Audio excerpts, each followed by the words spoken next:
Olá, bem-vindos a mais uma conversa com o especialista. Estamos aqui hoje com a doutora Mirelle Almeida, que é médica psiquiatra. A Mirelle é coordenadora do Ambulatório de Transtornos Alimentares da Santa Casa de São Paulo, diretora executiva da Associação Brasileira de Transtornos Alimentares e membro da Comissão de Transtornos Alimentares da Associação Brasileira de Psiquiatria. Então, Mirelle, primeiramente, bem-vinda, obrigado pela sua disponibilidade. A ideia é discutir com você aqui a respeito da anorexia nervosa. Muito obrigada pelo convite. Vamos falar sim um pouco mais sobre anorexia nervosa, então. Ótimo. Para começar, só para a gente diferenciar, a gente estava tendo essa discussão aí antes daqui, anorexia e anorexia nervosa são coisas diferentes. Isso, o que a gente costuma falar em medicina, né, quando a gente se refere ao termo anorexia, é uma perda de apetite. Isso pode ocorrer em diversos quadros clínicos ou mesmo quadros psiquiátricos, como depressão, por exemplo, na qual a pessoa perde a vontade de comer. E aí isso pode ser, né, consequente a alguma alteração orgânica. Na anorexia nervosa, há uma restrição alimentar que é imposta pelo próprio paciente. Então, ela inicia, então, um quadro de diminuir a ingestão alimentar, ou mesmo, às vezes, uma recusa alimentar mais séria, mas pela vontade de emagrecer, ou quando ela, né, já está muito adoecida, quando ela não se reconhece magra o suficiente. Ótimo. E aí é um termo um pouco subjetivo, né? Então, aquela pessoa que quer emagrecer, está querendo perder peso, que você olha para ela e fala, ela já está muito magra, ela continua achando que está acima do peso, né? Como é que a gente pode fechar o diagnóstico de anorexia? Quando é que a gente define e fala, essa menina tem anorexia? Então, nos critérios, né, de acordo com as classificações da psiquiatria, a anorexia nervosa, ela é, né, definida por esse baixo peso e por uma importância. Então, o paciente, né, ou em geral, as meninas, elas têm essa distorção de imagem que a gente fala, então ela não reconhece que está com um baixo peso, e a questão do peso, da forma corporal, ela tem uma importância muito grande na vida dela, ela passa a se dedicar quase que exclusivamente para essa perda de peso. Então, tudo gira em torno da perda de peso ou dessa dificuldade de lidar com a própria aparência e o peso. Ótimo. Bom, e aí a anorexia nervosa ela tem sido cada vez mais vista, não apenas como um distúrbio nutricional, ou seja, pela restrição alimentar, falta de alimentação, mas sim como um transtorno de origem psiquiátrica, né? E isso se desenvolve, assim, o que se entende aqui é que ele se desenvolva como uma forma, talvez, de enfrentamento de outras condições vividas pelo paciente, né? Você poderia me explicar isso um pouquinho melhor? Então, o que a gente costuma ver, né, quando a gente vai avaliar um contexto cultural na qual as pessoas se dedicam a essa preocupação com a estética, com a aparência, você vê várias pessoas tendo, muitas vezes, comportamentos ali para, né, entrar num peso considerado saudável ou esteticamente aceitável. O paciente com anorexia nervosa, em geral, ele às vezes até começa o quadro com essa preocupação. Mas quando ele realmente entra no processo, né, adoecido de anorexia nervosa, isso é como se ele perdesse o controle sobre o quanto ele, né, tem ali a capacidade de decidir que quer emagrecer ou não.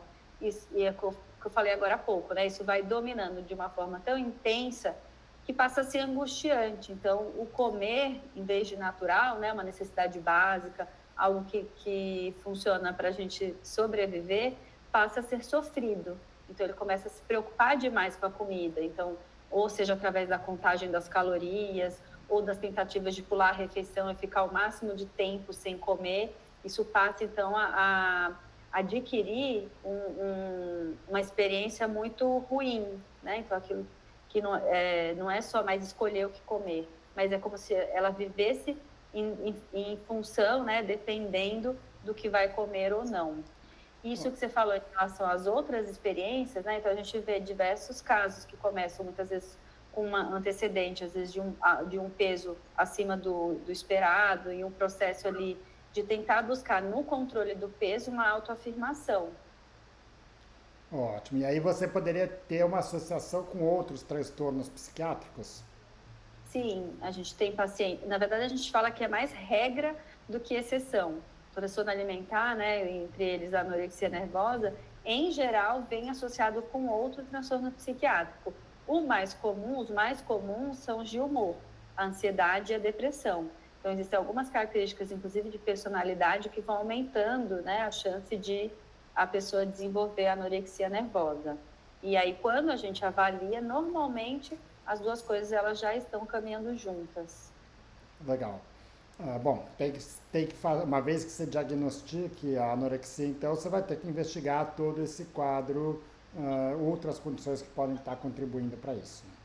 Isso que a gente chama então de comorbidades psiquiátricas. Então, quando a gente, né, diagnostica também, isso vai exigir um direcionamento no tratamento que considere essas duas condições. Ótimo. Bom, e como você estava falando, Mirelle, a anorexia nervosa ela não vai assim acontecer de uma hora para outra, né? Então não é que ela está super bem, um dia ela acorda e fala, não, não vou mais comer, né? Ela vai desenvolvendo essa aversão à comida e isso vai levando, talvez até num primeiro momento, ainda sem estar naquele peso, baixo peso extremo, que qualquer pessoa reconhece como anorexia, mas já está encaminhando para isso, né? Já está tendo essa perda por conta de uma nutrição deficiente, né? Que sinais que a gente deve ficar atento para olhar e falar, essa menina talvez ela esteja desenvolvendo uma anorexia nervosa? As mudanças de comportamento alimentar, em geral, como eu falei, né, dentro de um contexto que às vezes a pessoa adota uma dieta porque vem de um peso, né, às vezes acima do normal, ou que a família toda vai entrar num contexto de uma preocupação ali com a alimentação, normalmente acaba funcionando como algo que mascara o início do quadro. Então, a gente, né, acaba atendendo muitos pais que falam, quando ela começou a perder peso, eu achei que estava tudo bem, ela queria perder peso, né? Às vezes o endocrinologista ou algum outro médico falou que ela precisava perder peso, e isso normalmente é o que atrasa muitas vezes o diagnóstico. Então, quando, né, você observa que, para além de um cuidado com a alimentação, há uma mudança muito grande do comportamento, no sentido de fugir das refeições, né? Então, passa a evitar os momentos em que está todo mundo se alimentando, ela passa a não ter, né, minimamente ali as refeições principais, então as 3 refeições e alguns lanches, de uma maneira a se alimentar com regularidade. Quando vai comer, come uma quantidade muito pequena, né, de uma maneira ali repetida. Como eu falei também, né, acaba fugindo um pouco desses momentos sociais que envolvem as refeições. Todos esses padrões de alimentação que vão mostrando que, de alguma forma, a alimentação é algo que ela está evitando, né, que traz ali o sofrimento. Então, os pais normalmente precisam estar atentos a esse início do quadro. Geralmente, quando você, né, consegue intervir, inclusive nesse momento inicial, a gente tem maiores chances de conseguir uma recuperação de fato. Ótimo.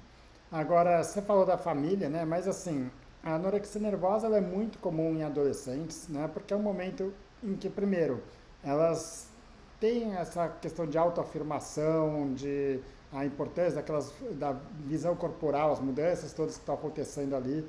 Ah, São pessoas que talvez não tenham um conhecimento técnico para poder entender sobre nutrição, sobre dieta, né? E aí ainda dentro desse grupo de adolescentes você vai pegar alguns grupos que vão estar em ambientes ainda mais propícios para isso, né? Então eu vou pegar 2 grupos, por exemplo, de modelos, né, que estão em ambientes onde a perda de peso está sendo buscada por 100% das pessoas ali, que todas elas você olha, está magra e estão querendo perder peso.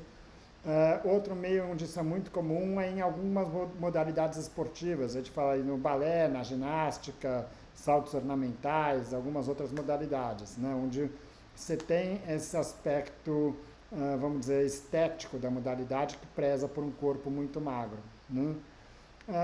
Como é que você enxerga a relação da anorexia com esses ambientes, né? Ou seja, esses ambientes eles causam a anorexia, eles potencializam a anorexia, o que acontece ali?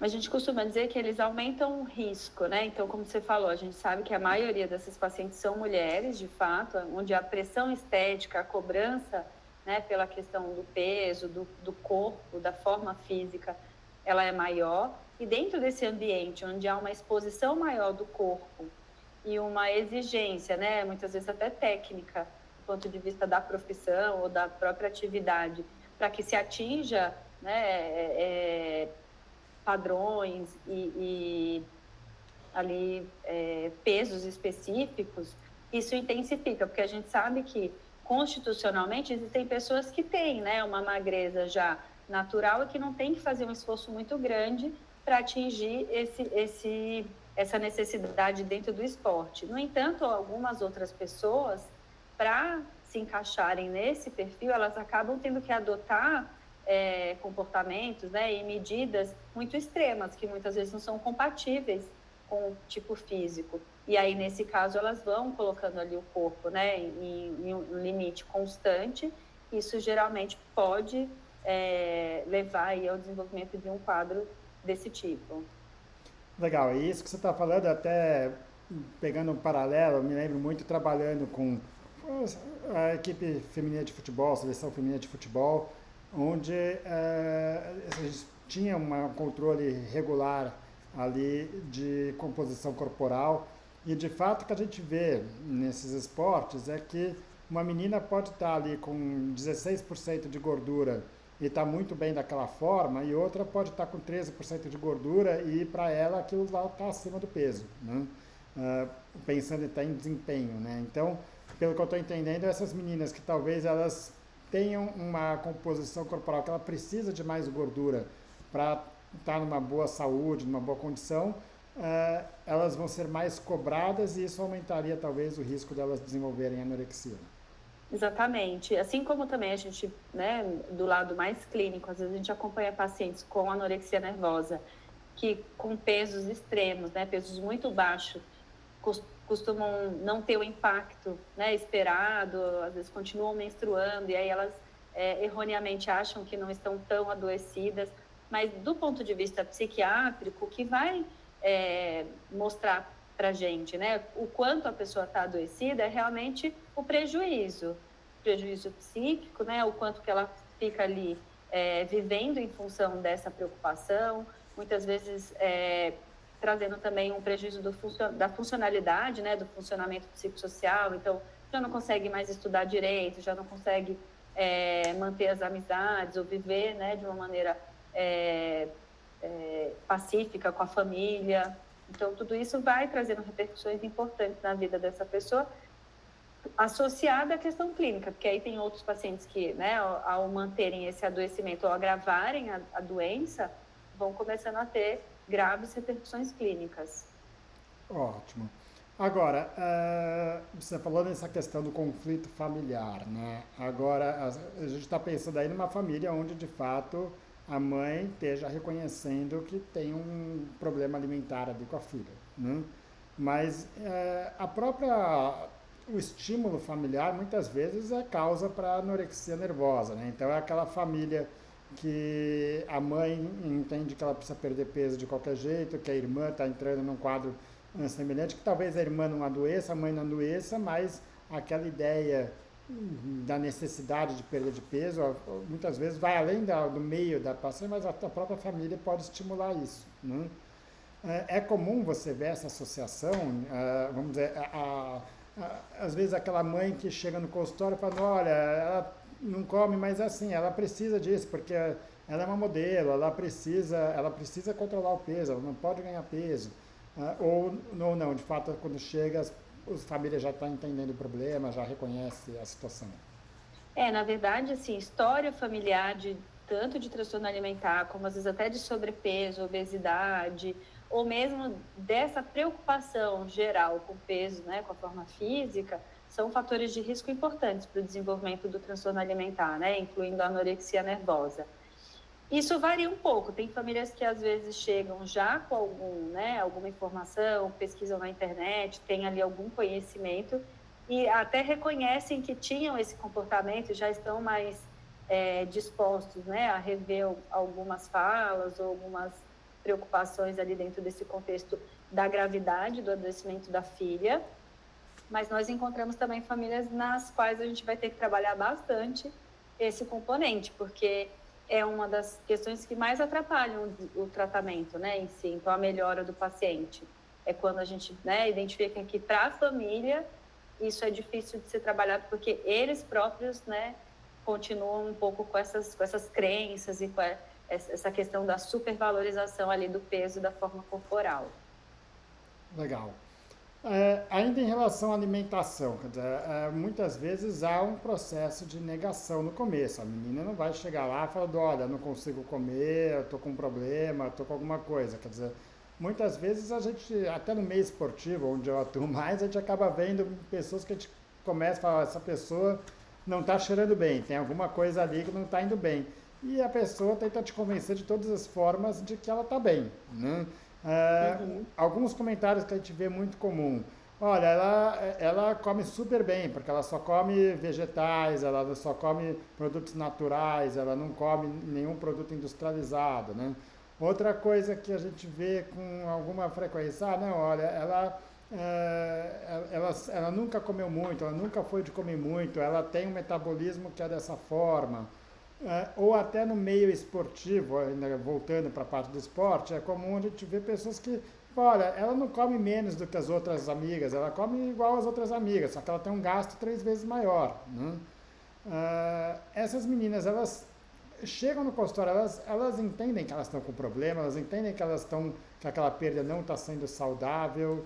Como é que funciona isso? Elas associam, você consegue convencer ela facilmente de que aqueles outros sintomas que ela vem tendo estão ligados a uma baixa energética? Olha, na maioria dos casos, acaba sendo muito difícil. Essa é, inclusive, uma das etapas do tratamento, é motivar o paciente para querer melhorar, porque muitas vezes ela não tem a crítica dessa dificuldade, né? Então, ela acha que é normal, como você falou, né? Ela acha que as amigas são mais magras, ela acha que está comendo tanto quanto os outros, ou que os outros comem até menos do que ela.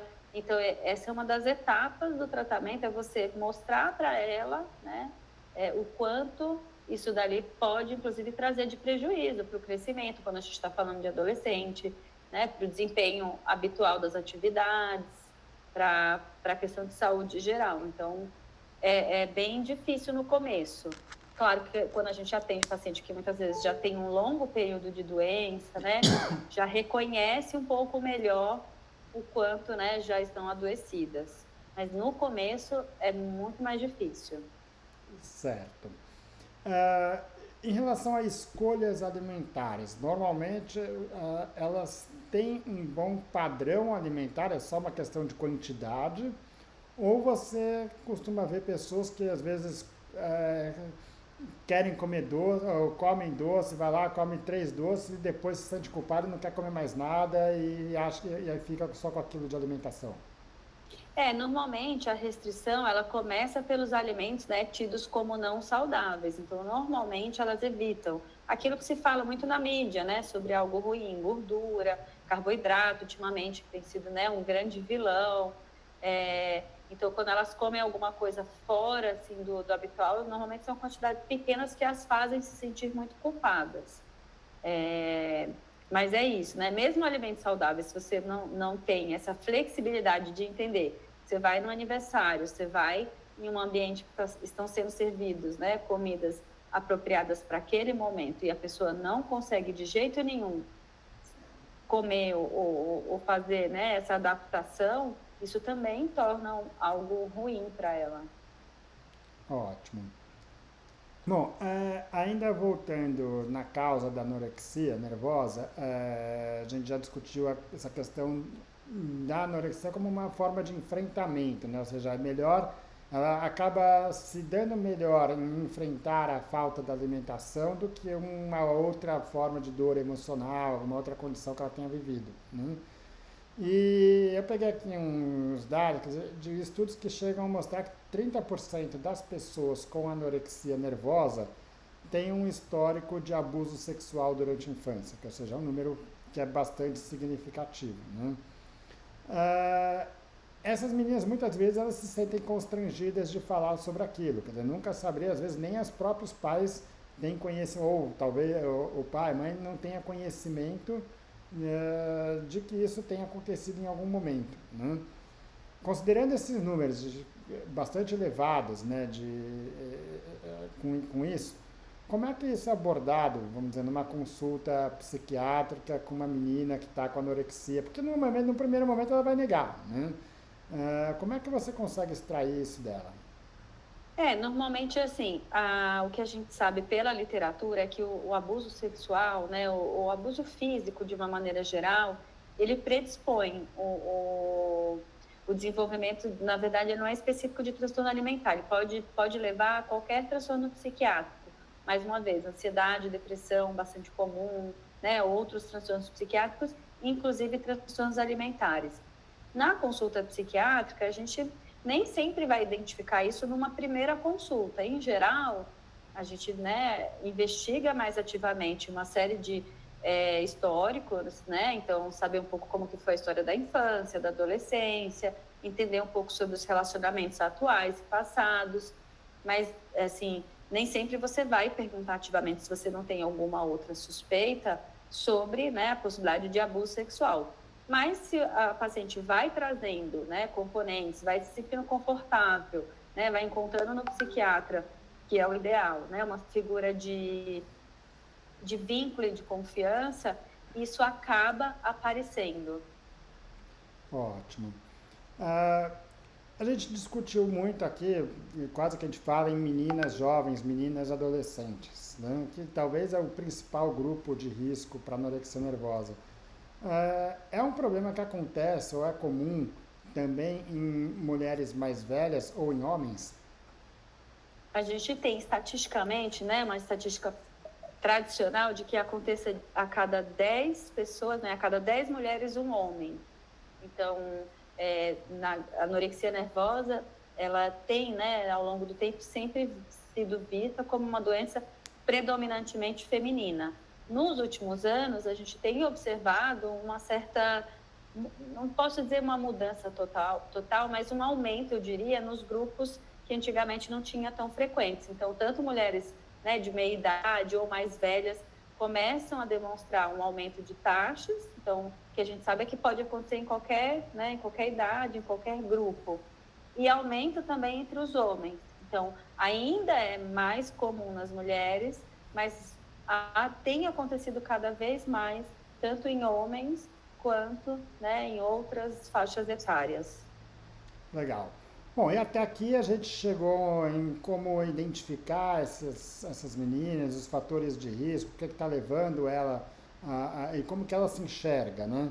Agora, pensando mais especificamente em como abordar essas meninas, como tratar elas, né? Primeiro ponto, a gente já conversou a partir sobre as comorbidades psiquiátricas, então, depressão, ansiedade e outras condições. De que forma que o tratamento dessas comorbidades vão ajudar no tratamento da anorexia em si? Então, quando a gente consegue, né, através da medicação, melhorar esse componente de humor ou de funcionamento, isso vai permitindo com que elas tenham um pouco mais de condições, de clareza para, né, acessar esses sintomas alimentares também. Então, vai permitindo, né, funcionar melhor na terapia, por exemplo, onde você vai abordar esses aspectos da alimentação também, ou da aceitação, da autoestima. Dentro da nutrição também, você começa a ter um pouco mais de flexibilidade para incorporar, né, um cardápio um pouco mais enriquecido. Então, normalmente, se a gente não tem um olhar sobre as comorbidades, o próprio tratamento mais específico ele vai ficando um pouco mais difícil, né, mais demorado. Então, o ideal é que a gente consiga, então, abordar as duas coisas ao mesmo tempo. E uma coisa vai auxiliando a outra. Ótimo. Quando a gente pega, então, a anorexia nervosa, ela é uma doença de origem psiquiátrica, né?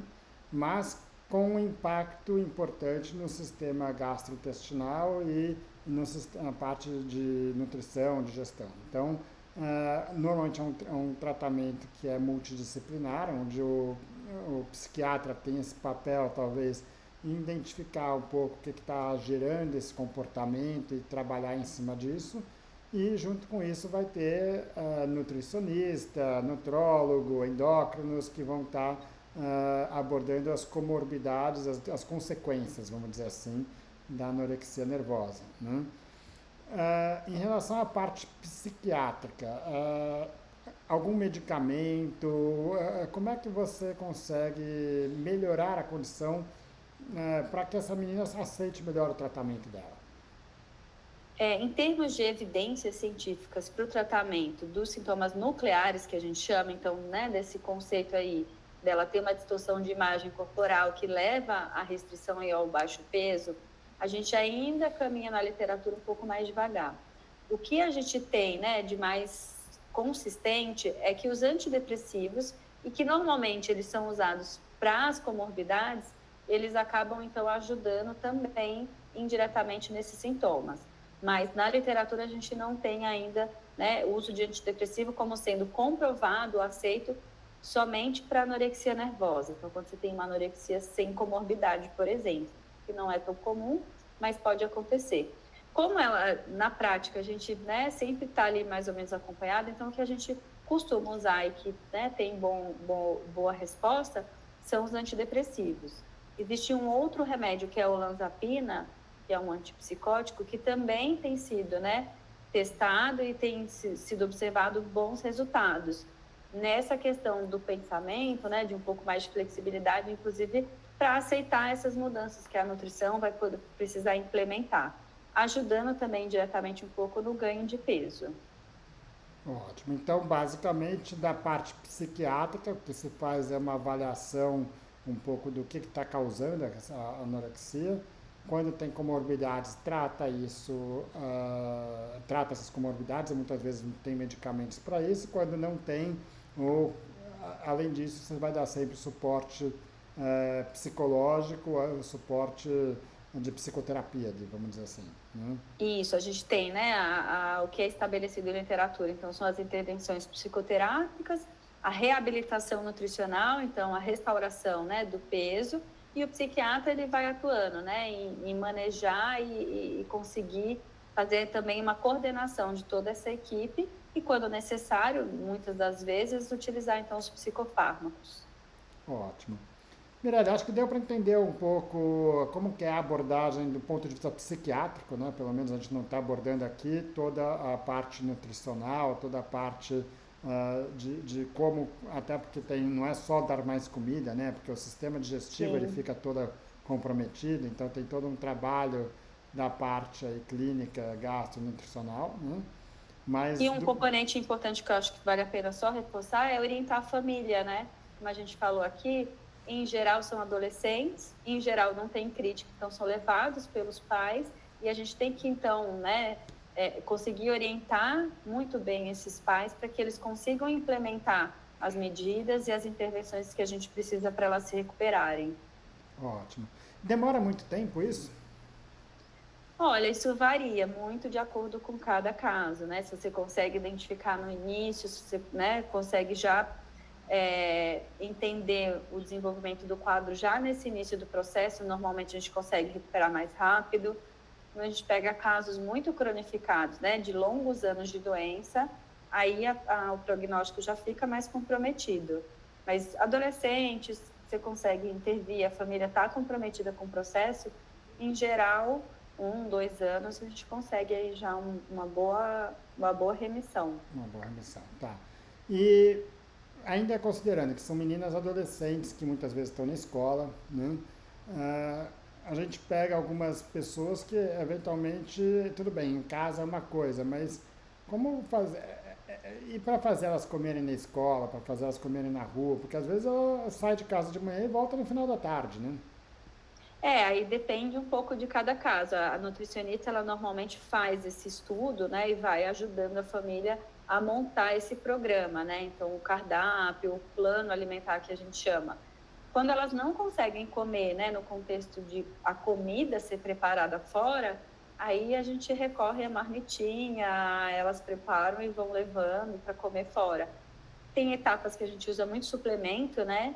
Então, tem aqueles suplementos já pré-prontos, tem aqueles que você leva o pozinho e daí dá para misturar na hora. E aí, comidas que você consiga conservar também. Ótimo.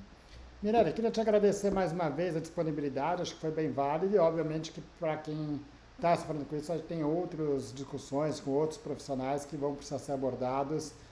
É uma equipe multidisciplinar aí para isso, né? Isso, a gente conta então sempre com, né, os outros clínicos, como você falou, mas também com psicólogos, nutricionistas, às vezes até uma equipe um pouco mais ampla, dependendo do contexto e da necessidade de cada paciente. Obrigado mais uma vez, Mirelle. Obrigada a você também.